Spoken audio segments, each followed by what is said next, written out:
It's easy to lecture world leaders about how fuel subsidies ruin the environment and bleed state coffers dry. But try telling that to beleaguered Bolivians, cornered Kenyans, two of the many nations where the energy crisis has come to a head. Some might say reached breaking point, with citizens unable to keep up with prices at the pump. It's not just in the Americas, Africa, and Asia where the Iran war is destroying livelihoods and derailing fiscal roadmaps. France, which at the outset of an election year is already running the biggest budget deficit of the eurozone, 5.1% of GDP, further loosening its purse strings to an extent, we'll see, with the Prime Minister announcing some 710 million euros worth of measures. So, to subsidize or not to subsidize? On that score, what lessons learned from the last time that we had an energy crisis in 2022? Oil and gas prices are notoriously volatile. What if the Strait of Hormuz is never the same again? We'll ask our panel. And in the immediate, how much fuel is there before the entire global economy is, well, running on empty? Today in the France 24 debate, we're asking if we're near or have reached a tipping point. With us from Washington, Chihoko Goto is director of the Asia program at the Foreign Policy Research Institute think tank. Thanks for being with us. Great to be here. From Brussels, Andrei Kovatariu, non-resident senior fellow at the Atlantic Council think tank's Global Energy Center. Welcome to the show. Thank you for having me. And welcome to Yarrow Risk, journalist at Corporate Finance News. How are you? Very good. Glad to be here. You can, by the way, a simple way to listen, like, and subscribe to the France 24 debate, well, just go to wherever you stream your podcasts.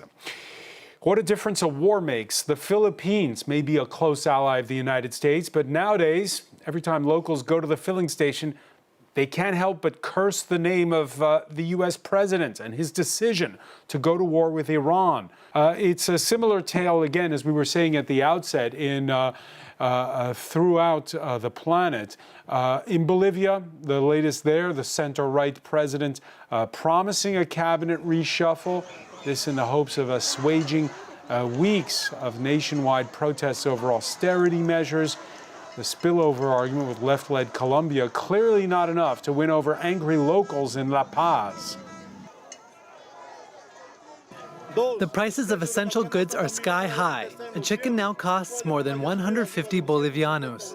A kilo of meat is a luxury to eat. The truth is, this government has to go if it doesn't want bloodshed. They should go. Chihoko Goto, the war started February 28th. It's now the month of May. When you scrutinize how things are going all over the planet, is this what you expected? I think when we talk about energy vulnerability, it is certainly something that had been expected. What was not expected, though, is to the extent that Iran has not been not actually bending to the will of the United States. And I think that has been the short-sightedness of the Trump administration. If we look at Asia in particular, this is a region that is the most dynamic in the world. That also means it's one of the biggest consumers of energy. And it's also, especially when we look at East Asia, it is energy poor.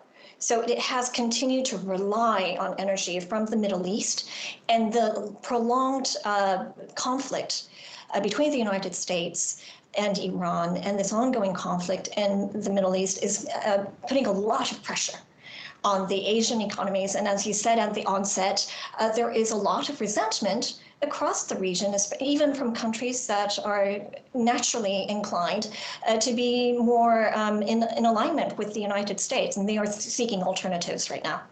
Yeah, Andrei Kovatariu, world leaders, and we heard the French Prime Minister repeat it numerous times at the press conference he staged a short while ago, stating, we didn't start this war. They keep repeating that, but nonetheless, how long does it take before the resentment comes home?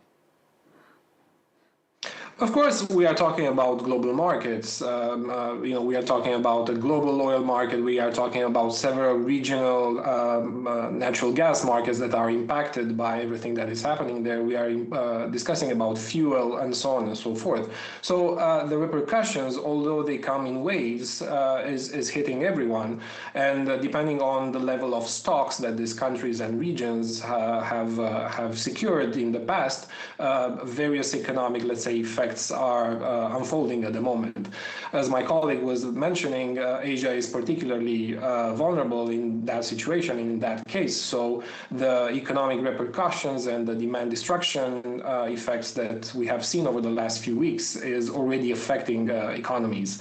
But Europe is no stranger from that situation. We are seeing how energy prices, especially in some member states of the EU, have increased over the last few weeks, and the perception of a high-price summer is in front of us. 2 days of strikes in Kenya turned deadly earlier this week. There were 4 killed. They've given themselves a pause until the 26th as they try to negotiate. But how many cards do you have in your hand when it comes to, especially after this 23.5% rise in diesel prices in Kenya there? Absolutely, and the paradox is that in Africa, even if the country produces oil, the price is rising because they don't refine it in those countries. For example, in Nigeria, the price of refined oil is like evolving plus 65%. And so this is creating a very important social pressure. Also, for example, African currencies are not strong enough. They have to pay in dollars. And since the currency, the value of the currencies is going down, the price of oil is also skyrocketing because of the price of oil is like going up all around the world, and because the African currencies are going down, their value is going down. So all of these African countries are paying the highest price of this crisis. What can a government like Kenya tell transport unions? What can they say at this point?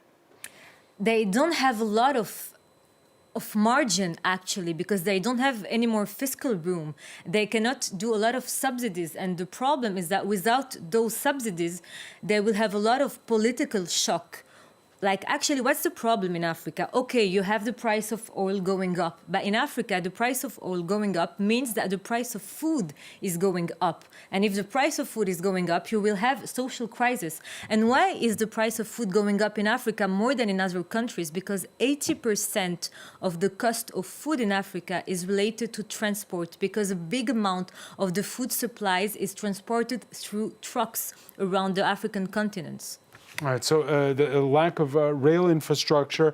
And as of last week, before Kenya announced that hike in diesel prices, it was Southern Africa hogging the top 5 on the continent in terms of how much the prices have gone up at the pump.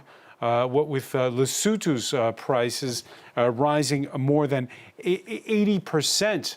Since the start of the Iran war at the end of February. Andre Kovatario, you heard Yara saying there that a government like that of Kenya doesn't have many options if it's bargaining with the transport unions. What can they say? Well, unfortunately, the toolbox is rather limited, I'm afraid, especially when it comes to democracies. They are subject to social unrest and, of course, political scrutiny. So unless they opt for various subsidies, and by the way, not all countries face the same limitations when it comes to their budgets, to their fiscal spaces, I'm afraid that there are not that many options, especially for emerging economies. And that is also because in a scarce environment as we are living in today, higher bidders like the European Union is outbidding some of these countries when it comes to some fuels or some other products that are, energy intensive. So in that sense, there are rather limited options that these countries have. That's an important point, Shihoko Goto. You have the oil and gas that's already at sea and sometimes gets outbidded by others. You were saying at the outset that the crisis is particularly acute for Asia. What's the bargaining power there when you think of giants like India and China? Well, one of the bargaining chips that they have is their economic might, and that they have purchasing power, unlike some of the countries in the global south. And so we see countries like India, we see countries like China going out to seek and pay a premium for those energy prices, and also to take on political risk as well. And that has been a boon for Russia in particular. So if we go back to the geopolitical developments and we look at some of the latest developments, we had last week President Trump meeting with Xi Jinping in Beijing. But only a couple of days after that, we have Xi Jinping actually meeting with Vladimir Putin. Why is that? It is so that they can have greater economic partnerships focused on energy security for China. China has been the biggest buyer of Iranian oil in terms of volume, and they are very vulnerable to the developments in the geopolitical landscape in the Middle East at the moment.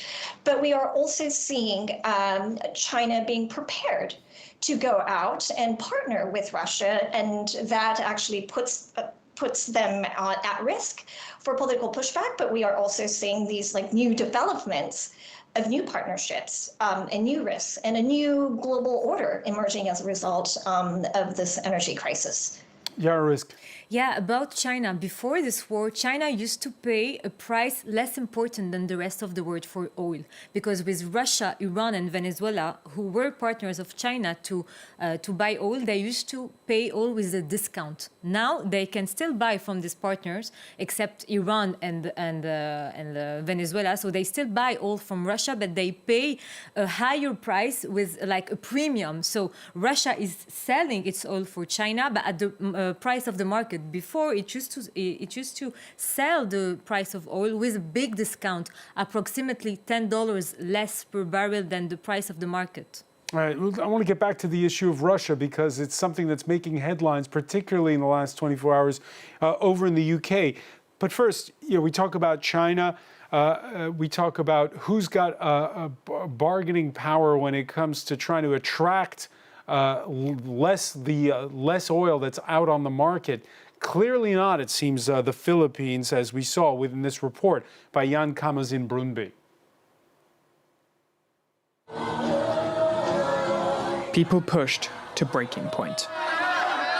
Rising oil prices have hit the Philippines hard, and for some, there can only be one culprit: Washington. This is our symbolic protest against the U.S. imperialism. We want the United States to leave our country immediately. The US-Israeli war with Iran has left countries across the region exposed.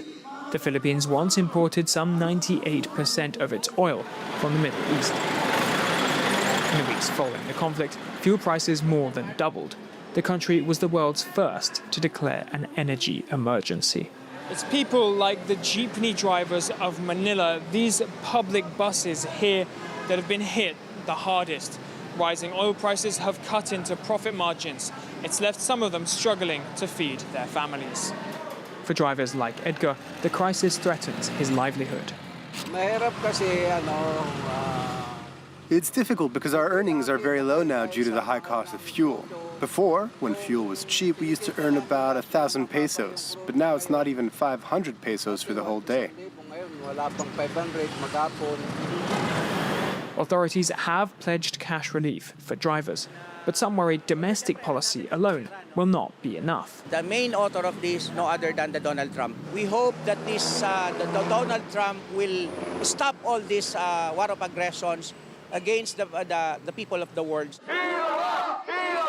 The Department of Energy announced last month that some 180 million litres of diesel have arrived to buffer the country's fuel supply, as Manila deals with a distant crisis that has tangible consequences at home. Shihoko Goto, you're in Washington. Is that megaphone we saw in that report loud enough to be heard at the White House? Definitely. And I should also point out that the United States is actually a net exporter of oil, but the price of gas, even in this country, is climbing up because the price of oil is determined by international market rates. But again, going back to this idea, your reporting from the Philippines, the prices at the pumps across Asia has really skyrocketed, and it is hurting people across the region. But I should also point out that it's not simply energy at the gas stations. It's also impacting costs of industrial production. Remember that their petrochemicals are also being impacted, fertilizers too. So things like plastics are going up in cost, and that is changing the corporate strategies of a lot of manufacturers and the like. And this will have a rapid effect all across the nations and continue to hurt people directly and indirectly as well. And inflation rising. There was a bit of a respite when Britain published its numbers for April, saying that they had gone down last month. That's expected to be temporary, though. Britain, which has decided to delay sanctions on third-party nations like India and Turkey that refine Russian oil into jet fuel and diesel. A point raised by the opposition leader Wednesday when the Prime Minister unveiled fresh help for the transport sector. I can announce today that we're giving our hauliers a 12-month road tax holiday, helping to keep prices down. And we're backing drivers by extending the freeze in fuel duty for the rest of the year. And then, late last night, Mr. Speaker, the government snuck out an announcement that it was removing sanctions on Russian oil. So can the Prime Minister explain why oil from Russia is acceptable, but oil from Aberdeen is not? Well, Mr. Speaker, let me address the sanctions head on, because we have been united across this House on these issues since the beginning of the conflict. What we announced yesterday was a strong new package of new sanctions, going well beyond existing sanctions. So it's a new package. This includes new bans on maritime services on LNG and new bans on refined oil products from Russia. Andrei Kovatariu, of course, there are exemptions as pointed out. And it brings us back to what Shioko Goto was saying about how the Chinese are no longer buying their oil from Russia at a discounted rate. Is it the only way to go? You have to reopen the faucet of those Russian oil purchases? I think the answer is quite complex. So for a while, for the first 2 months, and that is still happening to some extent today, both the US and China, as well as some other developed economies, had a significant, I would say, buffer when it comes to especially oil to use and to keep prices in check, basically. But this buffer is gradually decreasing, and we are seeing some alarming messages from, for instance, the director of the International Energy Agency that is pointing towards the reality. We have a disruption in the Gulf, and no matter how much we use this buffers, the stocks, the strategic petroleum reserves, we will eventually have less stocks, and we will see the reality on the ground. So for that reason, these sanctions are lifted because there are not that many available or additional tools to actually keep prices in check, and any barrels that are on the sea are helping the global economy. At the same time, I think Russia is going through mixed, let's say, feelings these days. So of course their barrels are more important to China these days because they don't come attached with the supply risk that is coming from the Gulf. But at the same time, we have seen its oil infrastructure being attacked by Ukraine. So although there is an opening for Russian crude, less and less volumes are available for these reasons. But let's take it from the point of view of the buyers. Yarorisk supporting Ukraine is one thing, but at this point in time, you have to sort of ease the sanctions on Russia? Is that what you do if you're a Western government? You know, today we have a real problem of supply. We are lacking every day 20 billion barrels of oil every day. And we don't have much alternatives, actually. So the United States is already at its maximum capacity to refine oil and to sell oil. Russia also is at its maximum capacity of producing oil. So those boats, those vessels that have oil is the only solution in order to reduce the risk of lacking much more than this. So we don't have a lot of different solutions. So yeah, in order to calm the market, to have better prices and don't have big problems on the short and longer term, we have to do, European government have to take this difficult decision. Yeah, Shioko Goto, you have to put aside support for Ukraine. Is that the only way to go here? I think what governments are deciding to do is compartmentalize things. So they, first and foremost, they need to meet their energy security needs, and that has made countries make very difficult decisions. And we see countries even like Japan, which has actually continued to import oil from Russia with the blessing of the United States, and that blessing has actually been extended. So the United States is actually changing its own position on Russia as well. Other countries that are strongly in alignment with the United States are changing their policies towards importing Russian energy as well. It is a reckoning of what the priorities are and where they're going to be principled, and then where they actually have to be more pragmatic in meeting immediate needs. Because you remember the last time we had an energy shock was 2022, when the principle seemed more important, what with Russia's attempt to seize Kyiv. Yeah, so from the perspective of a lot of the Asian countries, they were still able to access energy from the Middle East, which still has been the bulk of where their energy supply actually comes from. Most countries across Northeast Asia have only depended on Russian oil to about 10 to 15%. So they could have found alternatives to that. For the Middle East, it's like the majority of their energy, crude and LNG supplies actually come from the Middle East.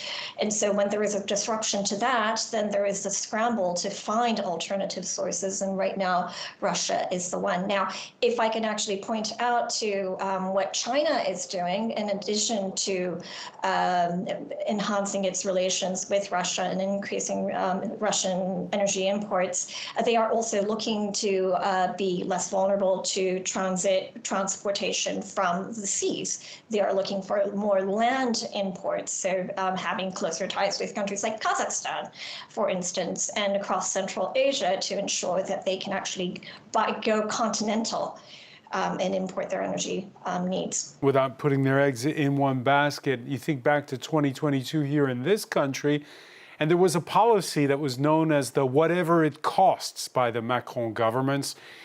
This time, well, it seems as though whatever it costs too much. Ahead of the government's big announcements of help, these have been trumpeted all week that there'd be big announcements this Thursday. We could show you the front cover of France's biggest selling daily newspaper, West France.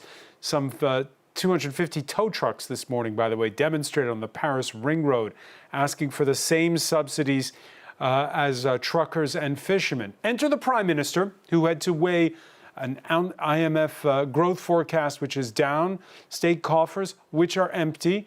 Sébastien Lecornu announcing some 710 million euros in new help, but insisting that there would be no new taxes. Reminder, folks, we're heading into an election year here in France. From what we can see, this war is set to continue one way or another, either as a Cold War, as is currently the case, or we could unfortunately see fighting resume, which is a possibility. We refuse to indiscriminately lower the price of oil. It costs the state a lot, and we can't pretend that we don't know where the current deficit comes from. It comes from the previous help that the government provided to counter the energy crisis, and we still haven't reimbursed it. We still haven't reimbursed it. Yara Risk, that's quite the admission there by the Prime Minister. Absolutely. 2022 was financed with debt, and 2026 we're colliding with the price of this debt. So today, France doesn't have any fiscal room. The deficit today is about 5%. The cost of the debt on its own is approximately 60 billions of euros per year, and it's going to be 100 billions of euros in 2030. So today, France doesn't have a lot of choice. And just a reminder, in 2024, the IMF did a study, and it took the subsidies, and they saw that it's the 20% poorest people only benefited from 8 cents thanks to these subsidies. So actually, who are the people who benefit the most with those helps? The richest people who have big cars. So France wants to have targeted help. And today they're talking about 700 million euros. It's a drop in the bucket, less. Right? In 2022, it was about 80 billion euros, so right. It's nothing to compare. Okay, so that's tiny. Again, we're heading into an election year. And if the price at the pump keeps rising, and you heard the Prime Minister say this isn't going away, and we're not going to put new taxes on, so France running the biggest budget deficit of the eurozone, how long, because as the country goes into campaign mode, before people stop blaming Donald Trump for the high prices at the pump and start blaming the outgoing government? You know, France has two choices. We either will pay less today for oil and gas, or we will pay much more to reimburse the debt in the upcoming years. And the government decided the second option because the whatever it cost didn't work, and we're paying a very heavy price today. Will that favor moderates? Will the French citizens understand, or will it favor the extremes on the campaign? Well, that's a very interesting question, and I think this is helping the extremes. They're talking about this every day. They want to remove the tax on oil because, you know, a big amount of the price of oil today in France is related to the tax. But the government say it won't be able to do it because they need this money to come into the accounts of the French government in order to be able to repay for the debt. Right now, Andrea Covatario, it's early days, but the far right in this country leading in the polls. It's a crowded field at this point, but it's still, again, early days before the presidential election next spring. This question that you heard Yara broach about subsidies, is there a smarter way to help those who need it most?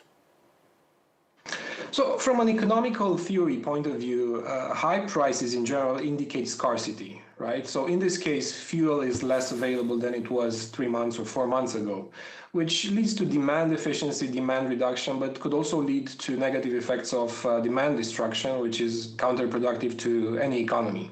But subsidies are basically offsetting this demand adjustments because they are encouraging the demand for scarce resource, you know, fuel, oil, gas, and so on and so forth.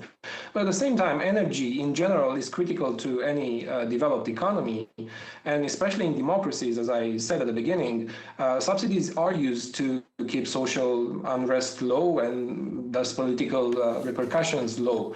And of course, we have elections in France, but next year is a kind of a super election year in Europe too. We have Spain, Italy, Poland going to polls, so we may see this. Okay, so again, Andre, how do you help working class people, the people who need to get to work? Yeah. Remember, I'm speaking to you from the country where the Yellow Vest movement was started by a carbon tax. How do you help people who need it most without breaking the bank?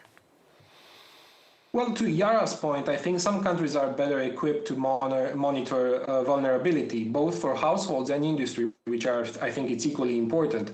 Some, especially emerging economies, don't have that luxury of enough data or institutional capacity to implement social policies. But at the same time, I think it's one of the lessons that we haven't learned over the last 4 years in Europe, because in 2022 and 2023, we've shielded consumption with lump sums given to everyone, to Yara's point. So I'm kind of afraid that we will be doing the same things over the next few weeks without fully targeting and understanding who's vulnerable and who's not and for how long.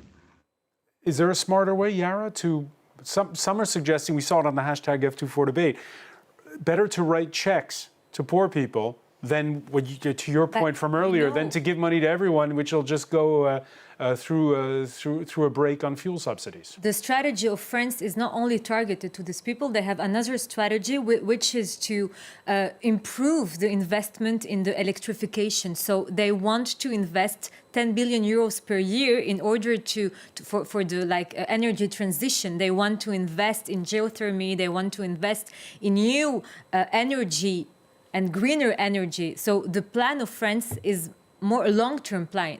So maybe we will have a kind of political shock, social shock today, but the idea is to stop it, is not to have it later on. Well, where the other countries who are helping all the people today while signing checks and having this whatever it takes policies, they will have a bigger impact later on. And France wants to reduce the risk for the upcoming years. And we'll see if the voters understand and can be patient. On Wednesday, we saw a different tack. Indonesia's government announcing it was putting strategic natural resource exports, such as coal and palm oil, under state control. Indonesia, which already subsidizes its fuel to the hilt, with spending to keep oil and gas prices low, that's the equivalent to 2 to 3% of GDP. That's a huge number, especially if you're considering that it's the planet's fourth most populous nation after India, China, and the United States. Shihoko Goto, years and years of oil and gas subsidies really coming back to haunt us now, it seems. Yes, so there are many lessons that have to be learned from history, and no government seems to have been very successful in learning and adjusting accordingly. But what is interesting is that China has actually been quite successful. It is, in terms of absolute volume, the biggest importer of oil from Iran, but at the same time, they have been successful in reducing the overall market share of depending on oil. They have been very successful in the green technology sector, especially, and they have been able to diversify, not just geographically, but also in their energy sources as well. Now, this is in part because of industrial policy and a state-driven single-party system that allows them to take on some of these painful adjustments. But we are also going to see a country like China being much more successful as they dominate in the EV, the electric vehicle industry, for instance. And as consumers all across the world are looking for ways to drive around or reduce their own individual dependence on oil, we're going to see greater demand for green technology products, including EVs, and many of them are actually going to be coming from China. So it will be difficult. Here in the United States, the midterm elections are coming up in November. President Trump is going to be under tremendous pressure to bring inflationary pressure down and to also bring prices at the pump down as well. And this is why he is pushing for a truce with Iran. Yeah, Andrei Kovatari, you're sitting in Brussels, where before February the 28th, there was a lot of bashing of this green transition, even from the European Commission president, saying, there's too much red tape, maybe we've taken this a little too far. back in her home country, Germany. A lot of people are unhappy about having to trade in their combustion engine cars and get rid of their old boilers. Now there's been, what's the feeling in terms of those that swing of the pendulum? Is it swinging back a second time in a hurry? No, I think Europe is better prepared today than it was in 2022. Of course, we are discussing about different sources of crisis and different crises. But are people still bashing the energy transition the way they were? They are because, fossil fuels and natural gas, which is imported, mostly is setting the price in most countries, and it's affecting the energy bills, of course. But at the same time, we are seeing, and China's example from my colleague in the panel is a good example in that sense, that electrifying more and basically phasing out or reducing the fossil fuel dependency eventually leads to better prices because the generation is more locally sourced. But at the same time, I think Brussels' pace of implementing and building its energy systems, or the new energy systems that would allow them to actually bring prices down, is delaying and is not high enough as needed. So we are still stuck with grids and networks, electricity networks that are still at the same level that they were in 2022. So not concrete steps towards that direction. All right, and as you say, the world still needs a lot of oil and gas, no matter how you slice and dice it. Regarding the Strait of Hormuz, let's give you an update. There's good news and bad news. 54 ships made it through the planet's biggest choke point for oil last week. That is double from the week before, but before the war it was an average of 140. That gives you a size of how little traffic is still going through. Now, beyond the threat of a return to war at any point, as was highlighted earlier by Shioko, there's all the talk of tolls on goods passing through the strait. There's this fear over maybe the Strait of Hormuz no longer being the same. That's the long term. In the short term, the quick fix since the start of the war has been the release of strategic stockpiles of oil and gas. By the way, the Chinese had a lot of them. But that only works for so long. The head of the International Energy Agency was speaking in London at a conference on Wednesday. The problem is, end of June, early July, the travel season starts. What does it mean? Typically, oil demand, oil consumption goes up. So these two things, the stocks are eroding. Not new oil is coming from Middle East, and the demand is increasing. This may be difficult, and we may be entering the red zone in July, August, if we don't see that there are some improvements in the situation. This is how I see it. And just by the red zone, what do you mean? It's a zone which is red. So there you go. All right, a zone that is red. What is the red zone? I wonder what that is. And also, I wonder, Yara, because back a month ago, they were saying June would be the tipping point. Now we were hearing July, August, but what's the real tipping point? Actually, we're already in a tipping point.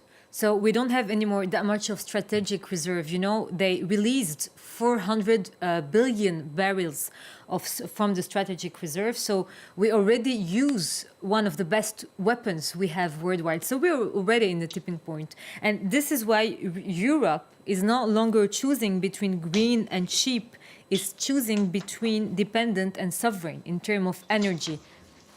We have no other choice. And we will enter in a big crisis. The price will continue to rise if the war doesn't end soon. And even if the war ends soon, the price will also continue to rise, because it's not that easily that the boats will be able to pass through the Strait of Hormuz. And also the insurances, the price of the insurances will continue to rise. So if you do the sum of all of these things, the price will rise, the prices will go up, and at the end of the day, the consumer will still pay a heavy price for all the related products of oil and gas. Shihoko Goto, we're already in the tipping point? I would like to think positively about this. I think this is a point for reassessment. Today, we're talking very much about energy prices in the spot market. We are talking about immediate energy needs. This has also led to a conversation about energy security more broadly. So this should open up a conversation about how to diversify geographically as well as in terms of energy sources. But I think it's also an opportunity to think more broadly about economic security writ large. You talk about choke points. Right now, the choke point is in the Strait of Hormuz. But we also know that a country that dominates in a strategic area of any material, be it critical minerals, be it batteries, be it magnets, they have a choke point, they have a chokehold, and they can keep the world economy hostage. And so we have to be preparing in advance to see where those choke points are and to have some kind of coordinated effort so that there is collective resilience to such choke points. Okay, so Chihoko, whether it was the big energy crisis of the past, 1973, the late 70s, the ones surrounding the Iran-Iraq war, we talked about 2022. It's always been the Middle East. It's always been the Gulf that's been the focal point. You're saying those choke points may shift. It's not just shifting. There are many other choke points as well. And I think the lesson to be learned is that, over the decades, we know that depending so heavily on the Middle East as the source of energy leaves countries vulnerable. And right now, we are seeing that really in play across the world, even here in the United States, which is a net producer of energy.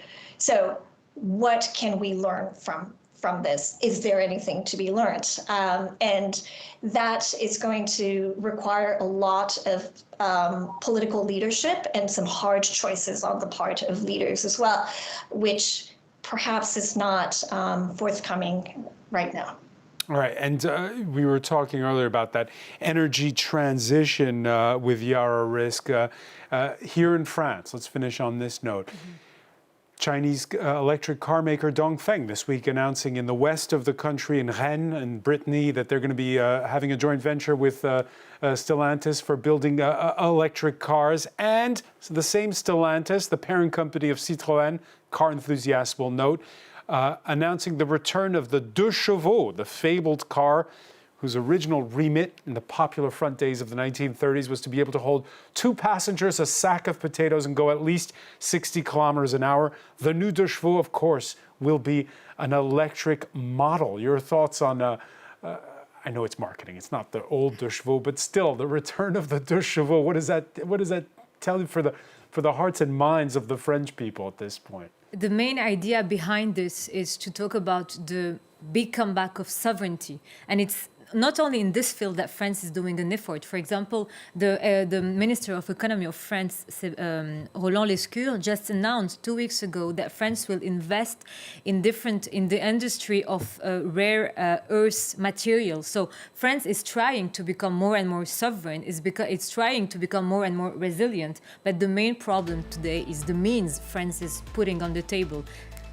France doesn't have enough money, but at least they have the will and they have the know-how, because France has a great industrial past. They really have great know-how in many different sectors. All right, Yara Risk, I want to thank you. I want to thank Chihoko Goto for being with us from Washington, Andre Covatario in Brussels. Thank you for being with us here in the France 24 debate.